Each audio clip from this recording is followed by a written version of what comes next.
Hey, what's up everybody? It's Dr. V here again with another one of Dr. V Reviews. Today we're going to be taking a look at the Fire and Ice Teegra 1/12 scale action figure from Icon Collectibles and Frazetta Girls. This is from I think it's a 1980 movie. It may have been early 80s. Anyway, it is available to stream. It's actually not bad. I watched it not too long ago, maybe a few months ago. Animation is amazing, and the story was decent. But overall, very definitely worth a watch for sure. These figures started off with Dark Wolf. I did not get him. These figures are a bit on the pricey side. They're about the $80 range. So I skipped Dark Wolf, although he is very cool. I do have, a place in my heart for female action figures, since there are not that many of them. Especially anything that could potentially fit into my Masters of the Universe display, because as you all know, that's my jam, and it's probably your jam too. Let's take a look at the packaging here. On the top, it simply says Fire and Ice Teegra 1/12 scale action figure, ages 17 and up. Side panel shows Teegra with her Panther friend, pet. On the back, there's a little bit of a bio, and you can pause and read it, but basically it just says, "Step into a fantastical world unlike anything witnessed before, where fierce warriors, strange monsters, and villainous rulers engage in a struggle for the fate of a civilization. In this adventurous collaboration between Ralph Bakshi and Frank Frazetta, it is a time of contrasting forces, good and evil, pleasure and pain, where fire and ice clash." Definitely gives a very kind of Game of Thrones vibe to it. You can see the back of the packaging does show the contents of the box. She's got 28 points of articulations, the Shaitan Panther accessory with an extra head, 3 alternative heads, 3 pairs of hands, a knife, a tree branch weapon, a spear, and a shawl covering, and a loin skirt. And then on the other side, just the same thing there. So it does come in a window box. If we open it up, very nice photograph of the product on the left, and on the right you can see the contents of the box. So now let's take her out of her plastic prison and check her out. So here is everything out of the packaging. While I was taking all of the contents out of the box, I did notice on the bottom there were some, I guess, credits, and those are pretty cool. I mean, I don't know who Sarah Frazetta is. Maybe that's Frank Frazetta's daughter. But I like that you see there, product design and packaging was Eamon O'Donoghue. If you've been in the Motu community long enough, you will recognize that name. So I just want to say congrats, Eamon. Good job. And congrats to everybody that worked on this figure. So let's take a look at our figure here. You'll have to excuse the huge jet flying overhead. I do live underneath a flight path, although nowhere near an airport. All right, so taking a look at these figures out of the box. Let's start with her Panther accessory. I wouldn't really call it an action figure. Oops, there she goes. Because, he really only comes with some articulation at the tail and a little bit there at the neck. And you can hear those are pretty tight joints. The sculpting is fantastic. Looks really great. Let's pop that head off there and put the more ferocious head on. And these joints are super tight, guys. Super duper tight. So this one's cool because it has an articulated jaw. And yeah, so That is in all the way. Now the jaw will open about so far, and they did not paint the pupils, but I'm sure that is reflective of like the art from the movie. Maybe it was like hunting at night, and you know how cats can have kind of those reflective eyes. So I'm gonna leave that head on, and then we've got her spear. Man, these are dainty weapons, that is for sure. They are just asking to get lost in the carpet. And here's that sharpened stick. And she does have an extra hairpiece, so we can kind of put it on one of the extra heads here, which again are beautifully sculpted. And this is her mad head, like she's in a fight. Yeah, okay, so it goes in like that. So pretty good. I mean, kind of like that compared to the regular head there. A windswept look, looks good. We'll take this hairpiece off and we'll put her smiling head on there. And put the regular hair back on. It does attach from a peg on the top of the head. So yeah, I kind of like that one. I don't know, guys, what do you think? Maybe just the neutral. But then let's take a look at her articulation. Now, like I said, these figures are definitely higher end. The cost point is much higher, and you can tell in the sculpting. I mean, guys, she's got fingernails sculpted. The creases in her palm are sculpted. There's a very nice kind of, you know, spray, kind of this kind of pinkish, you know, to heighten the wash at some of the creases. She is super cheeky there, which never a bad thing. And then this loincloth just is held on by a piece of elastic string. Now, I'm not gonna lie, if any of you guys have ever used elastic string for any reason, over time, the latex or the rubber or whatever it is that gives it its stretchiness will fade. So it's just a matter of time before this thing just falls off. I guess in theory it could just be redone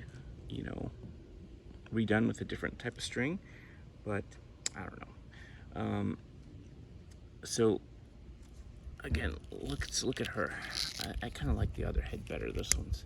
I want to see what the windswept hair looks like on the figure. Yeah, that looks kind of cool. And these are super tight joints, guys. Yeah, you know what? Let's get rid of the shroud, since in the movie most of the time she's not wearing much. All right, let's go. Yeah, this is a tough one. All right, so here she is, kind of windswept, and she's got shoulder articulation there at about 90 degrees. That's about as high as it goes. She can do a full 360 forward and backwards. The single jointed elbows go to about 90. The kind of neutral hands have a just kind of one-sided hinge. She does have a cut at the diaphragm. And in case you guys are wondering, that everything that's on her is sculpted on. It is not removable, just in case you were curious. And all right, so let's check her hip articulation. She can kick out about that far. She can actually bring it back quite nicely there. And she can do the full splits, although the mechanism that gives the extra articulation and range of motion is actually pretty cool from an engineering standpoint and just kind of how they did it, but it is not the most aesthetically pleasing.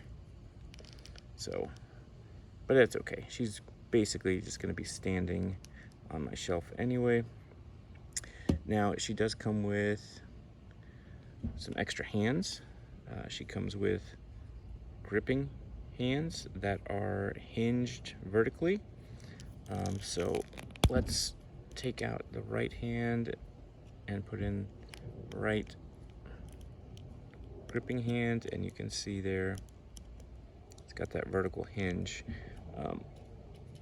You know, she can maybe hold her dagger, as it does have really nice detail. I mean, again, the sculpting on these figures is just awesome. So I'll let her hold on to that. And she also comes with a set of kind of splayed out hands, which I don't know.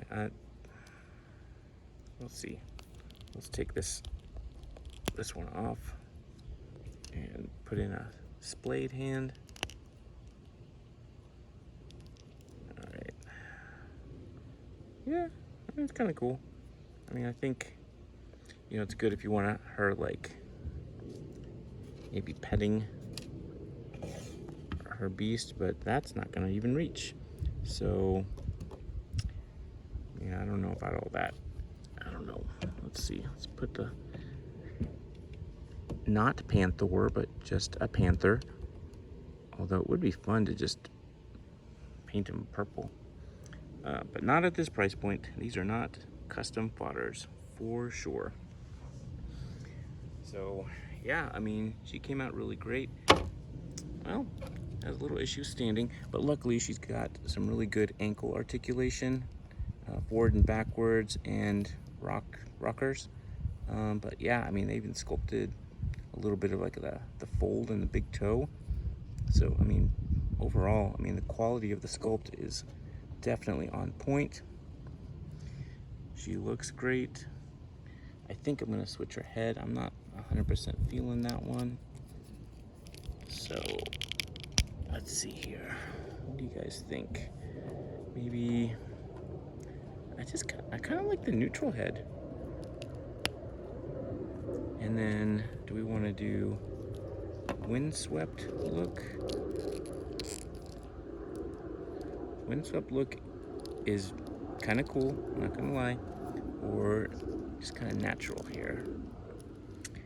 I don't know, I kind of dig the natural here.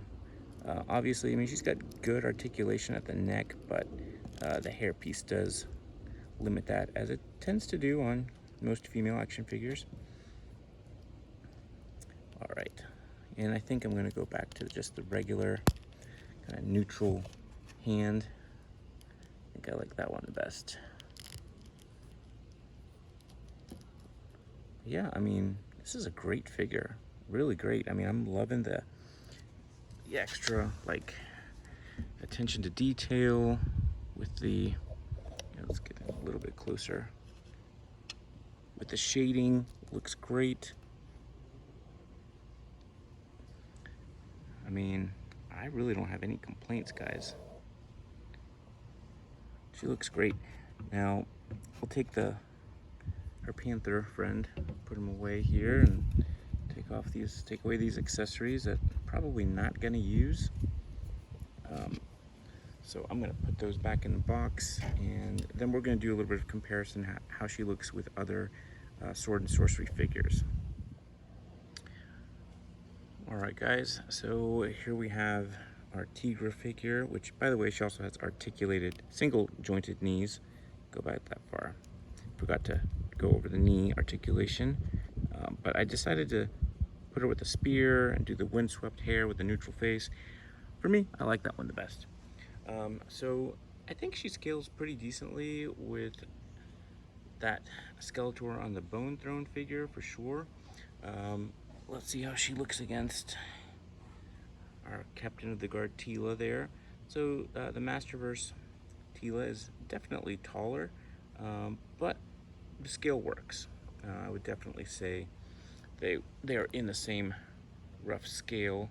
Now comparing her to, for example, let's put her right here because she's become Skeletor's prisoner.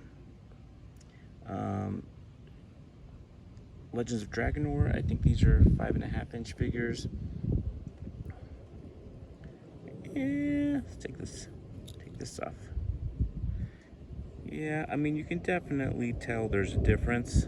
So I would say that's a maybe for the Legends of Dragonor figures. Masters of the Universe Origins female figures.